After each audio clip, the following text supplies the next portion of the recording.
मित्रों, ये तीसरा औरंगजेब पर हमारा वीडियो है, थर्ड वीडियो है।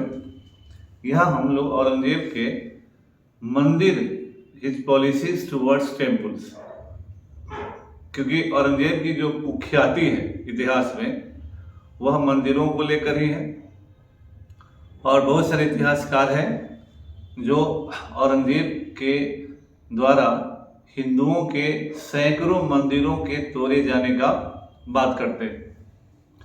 हम लोग अभी उसका ऐतिहासिक तथ्यों के आधार पर मूल्यांकन करेंगे।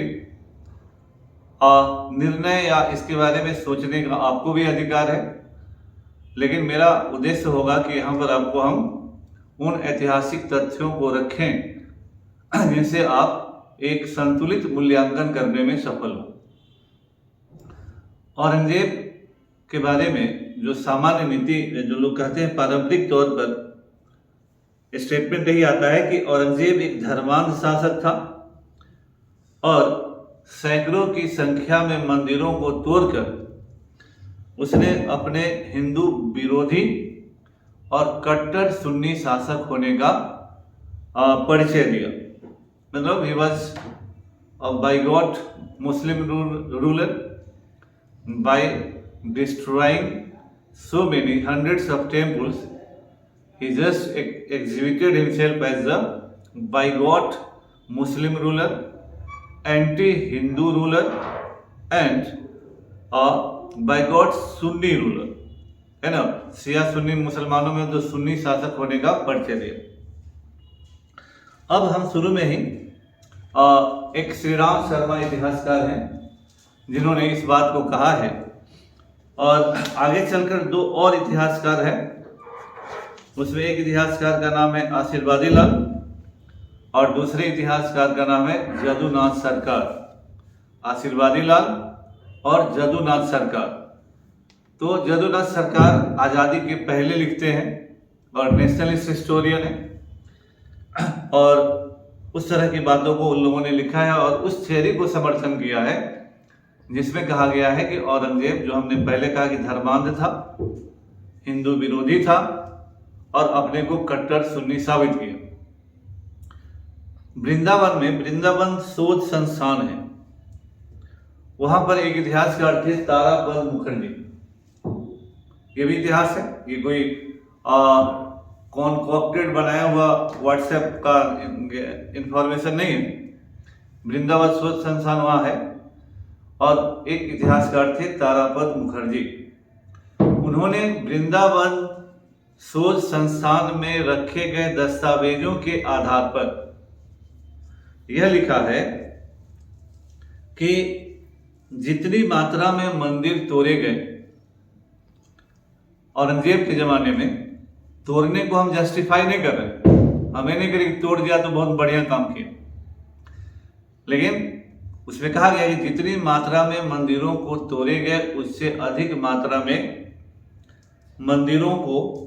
मंदिरों का पुनर्निर्माण भी हुआ और उन्हें प्रचुर मात्रा में अनुदान भी मिला। यहाँ एक और स्टेटमेंट औरंगजेब का जो अंग्रेजी ट्रांसलेशन की किताब में था, औरंगजेब का यह स्टेटमेंट है कि long standing temples should not be demolished. Long standing temples should not be demolished, but no new temples should allowed to be built. वह कहता है कि पुराने मंदिर को ध्वस्त नहीं किया जाना चाहिए, लेकिन कोई भी नया मंदिर बनाने की अनुमति नहीं है। अब आप कह सकते हैं कि वह मुसलमान शासक क्यों हिंदुओं को मंदिर बनाने की अनुमति नहीं देगा। एट द सेम टाइम वह कहता है कि old places of worship could be repaired. Old places of worship could be repaired, यानी पुराने जो पूजा स्थल हैं उनका मरम्मत किया जा सकता है। Since buildings can not last for ever, क्योंकि जो भवन है वो हमेशा के लिए नहीं रह सकते, मतलब उसकी मरम्मत जरूरी है। ये औरंगजेब के ही स्टेटमेंट जो ऐतिहासिक किताबों में दर्ज है। जिसे कोई भी आदमी पढ़ सकता है। अब मेरे कहने का मतलब यह है कि आप अगर केवल उसे मुसलमान के नजरिए से देखेंगे तो अलग बात है, लेकिन औरंगजेब उस समय भारत का बादशाह था। क्या आज हम किसी भी प्रधानमंत्री को, मुख्यमंत्री को केवल उसके जाति के नजरिए से देख सकते हैं क्या? और क्या कहा जा सकता है कि वो अपने जाति के हिसाब से अपने जाति के लोगों को बात मनवाए, हमको क्यों मनवाए? ये नहीं हो सकता। औरंगजेब की पीढ़ियां भारत में थी। अकबर कभी लौटकर अंदीजान नहीं गया, फरगाना नहीं गया। जहांगीर अंदीजान फरगाना नहीं गया। शाहजहां अंदीजान फरगाना नहीं गया। और औरंगजेब भी अंदीजान फरगाना नहीं गया। इनमें से किसी शासक ने अगर उसको लाल किला बनवाना हुआ, भारत में बनवाया। अगर ताजमहल बना तो भारत में बना। ताजमहल अंदीजान फरगाना में नहीं बना। लाल किला, जामा मस्जिद या आगरा का किला या इलाहाबाद का किला, ये सभी भारत में बनाए गए। ये अंदीजान फरगाना में नहीं बना। ये काबुल में नहीं बना। काबुल में केवल बाबर का कब्र है, वहां महल भी नहीं बना। जो बना हमारे मूल भारत में बना। इस बात को ध्यान देना चाहिए। औरंगजेब या इन मुगलों के मुकाबले, जिसे हम इधर उधर बोलते हैं, अंग्रेजों का एक पैसा भी कमाया हुआ लंदन गया। उसका चपरासी भी भारत में कमाया। उसका वेतन और पैसा, पेंशन लंदन, इंग्लैंड गया। मुगलों ने जो भी रिसोर्सेज, कुतुबुद्दीन ऐबक से मैं कह रहा हूं, वो कहां का था नहीं था, इसका कोई पता नहीं था उसको। तो चीजों को जब देखना चाहिए इतिहास में, तो इतिहास की तरह देखिए। उसे उस पर आंखों पर पर्दा डालकर नहीं देखना चाहिए। अब औरंगजेब इस देश का लेजिटिमेट शासक था। वह वैधानिक सत्ता था इस भारत का। तो आज एक दरोगा अगर आपसे कहता है कि ये काम न कीजिए, और आप दुकान लगाते हैं, वो दरोगा आके दुकान को आपका उखाड़ देता है। हाईकोर्ट ऑर्डर देता है, सरकारी जमीन पर बनाए गए भवन को ध्वस्त कर दिया जाता है। सीओ ध्वस्त करवा देता है। तो उसी दृष्टिकोण से देखिए कि औरंगजेब शासक है। अपनी ताकत की बदौलत वह 3 पीढ़ियों से लगातार, और वैसे कहे तो 5वां पीढ़ी में शासक। बाबर है, हुमायूं है, अकबर है, जहांगीर है, शाहजहां है, तब वो औरंगजेब है। तो अगर औरंगजेब ने कहा कि कोई भी भवन बनाना है तो हमसे आदेश लेना पड़ेगा, तो सरकारी आदेश लेना, उसको हम धार्मिक दृष्टिकोण से देखेंगे। अगर सरकार के आदेश का अवहेलना कोई भी करता है, आज भी करेंगे, तो आपको अवहेलना नहीं करने देगा। तो उसको उसी दृष्टिकोण से देखिए। औरंगजेब ने कहा कि अगर पुराने ध्वस्त मंदिरें बनवाना है, अब वो अगर मुसलमान है और उसको भी शासन करना है, लोगों का समर्थन लेना है। आज की राजनीति में हम लोग जब पॉलिटिक्स करते हैं लोग, तो जाति के समर्थन के लिए जातिगत नियम बनाते हैं। वो भी शासन करना था उसको, उसे भी अपने लोगों का समर्थन लेना था। मैं वर्तमान का उदाहरण केवल इसलिए दे रहा हूं कि आप कंपैरेटिव, तुलनात्मक रूप से समझ सके। तो औरंगजेब कट्टरवादियों का समर्थक था। स्वाभाविक है कि उसके पक्ष में उसे कुछ ना कुछ बोलना पड़ेगा। तो औरंगजेब अगर बादशाह कह रहा है कि ये काम मत कीजिए और आप करेंगे, तो सजा देना उसकी मजबूरी होगी। नहीं तो फिर आप कहते हैं कि सत्ता का इकबाल क्या है, तो औरंगजेब का ऑर्डर कौन मानेगा? निश्चित रूप से हम समझ सकते हैं कि आप समझेंगे कि हमारा मंदिर हम बनाना चाहते हैं, लेकिन आज की तारीख में भी किस तरह सड़कों से मंदिर हटा दिया जाता है, मस्जिद हटा दिया, कुछ भी हटा दिया जाता है, रेलोकेट किया जाता है। आप वैसे ही देखिए। अगर न्यूट्रल होकर देखना चाहते हैं, अगर प्रेजुडिस्ड होकर देखना चाहते हैं, तो जो भी आप देखना चाहे उसके लिए स्वतंत्र है। तो